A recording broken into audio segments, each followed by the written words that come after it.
And now, a thought from man. Well, it's a new year, and things are kinda just the same. Just sort of the same, I can honestly admit that. But at least we start off with a bit of a pleasant surprise. I can honestly say that. I thought the Unikitty series was gonna suck, or just be bland and boring. But honestly, it was pretty funny. I actually enjoyed watching it, and that's something I really did not expect myself to do. I thought, oh, it's gonna be the same as that fucking Hotel Transylvania series or that Cloudy with a Chance of Meatballs series.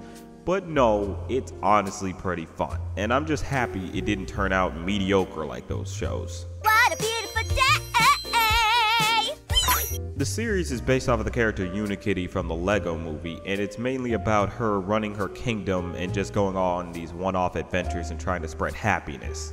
It's a pretty simple premise, but I mean, it's a pretty simple character. So I kinda get it. It works for itself as to what they're trying to go for, just one-off adventures following this silly character and her friends.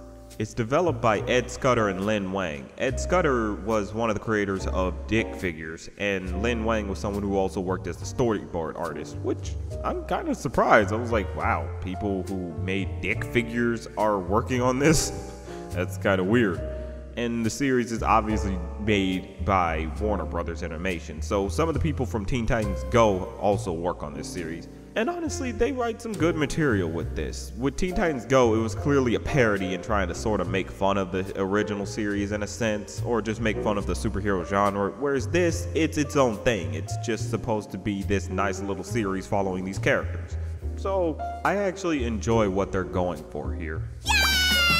The main difference with this series is that they couldn't get Alison Brie to come back to voice Unikitty, so they replaced her with Tara Strong, and she honestly does a good job. She captures Unikitty's hyperactivity and total anger very well, so you kinda are fine with the big change. Unikitty herself is a very fun, hyperactive character, and she will very much fuck you up if she gets angry. That's the good thing, is that they knew they can't make her too nice to a fault. She is very happy and giddy and all that, but they know she can't be so nice that you're just like, ugh.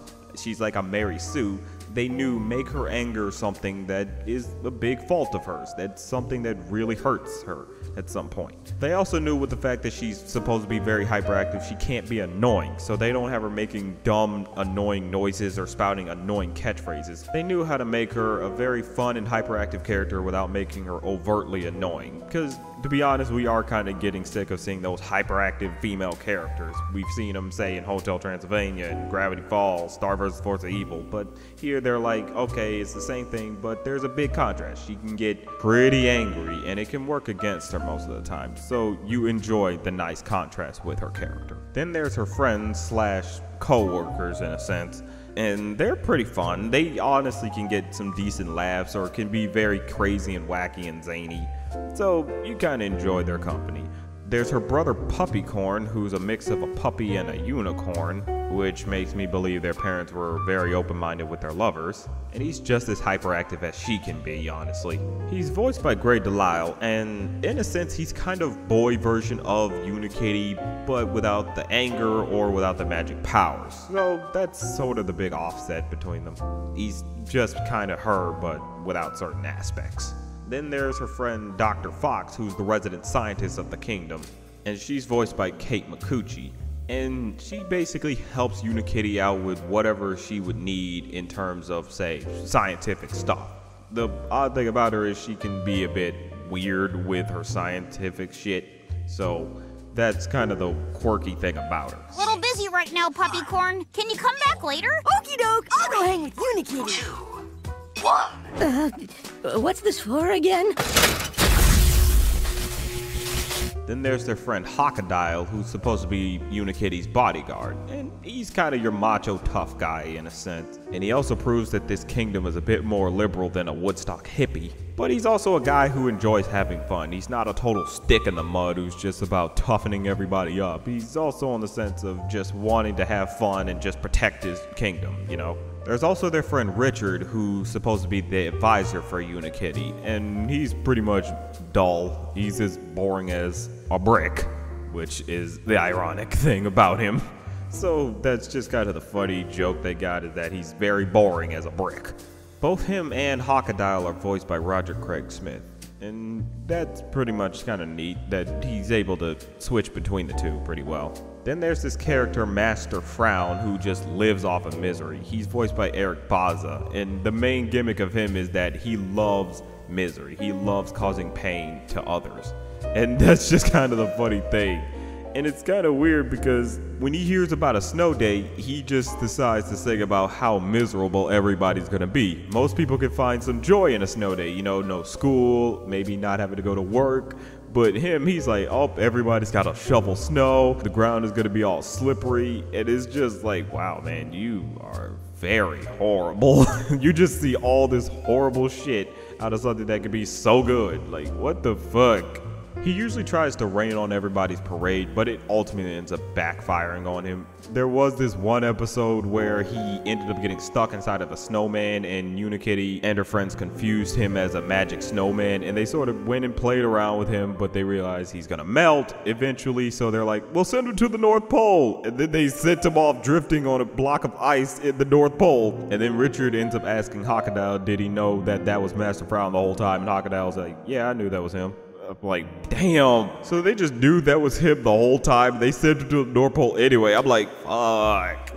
Like, that's just so funny and kind of fucked up at the same time. So yeah, it's pretty funny when something bad can happen to Master Frown. These characters are honestly very fun and enjoyable, and the way they interact and play off of their kingdom or play off of each other is very nice. You enjoy what they do with each other. You can hear his beautiful song. Whoa, that was fun! Who wants some cocoa? Yeah! So you knew that was... Master Frown? Yeah. Yep.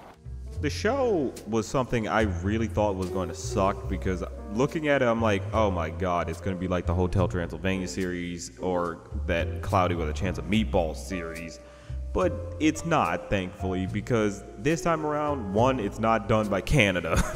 That's the good thing. That's what made me a bit more hopeful, is that it's not done by Canada. So I was thinking, okay, things are sort of looking out. Maybe this won't be as mediocre as those shows. One fear is that I thought this series would try to follow the movie or have some fake connection to the original movie, like Hotel Transylvania or the Cloudy with a Chance of Meatballs series. I thought, okay, they're just gonna try to half-ass it and say, yeah, this sort of connects to it, even though it clearly doesn't. Here, they're just like, this takes place within this world, but it doesn't have the biggest connection to the original movie. It's just about this princess character and her kingdom. And I like that approach. I'd rather they go that route instead of trying to pretend like, oh, it connects to the original movie, you know? I just like that this tries to work as its own thing and not try to go off the glory of the original movie. Hell, they go as far as to not even really mention Legos properly. They still clearly can build stuff, but it's just on the lines of, yeah, that's just kind of a side note thing, and I'm kind of fine with that. Honestly, the world itself is fun and interesting and works within the concept of Legos, being that it's a very imaginative place. It's one of those anything can be anything type deals, and I kind of enjoy that nice positivity of this. That's just great thing about it, is that it has a nice positivity. Granted, some of the endings can end on sort of a what the fuck type of note. Everything worked out in the end. Wait, what about all our body parts? I said everything worked out in the end! The animation is something that's honestly very nice. It's very bright and colorful, and it works within this very imaginative world. It honestly works for this show because you kind of wanted to know a little bit more about Unikitty and her kingdom, and this animation helps bring it out. It lets it shine, and you see that nice, colorful, bright animation. It's honestly very pleasant to look at. It works as candy for the eyes, which is very fitting for Unikitty and her friends and this kingdom in general. So that's something that they did a good job on. I really enjoy just kind of sitting back and looking at these bright, colorful characters and scenery.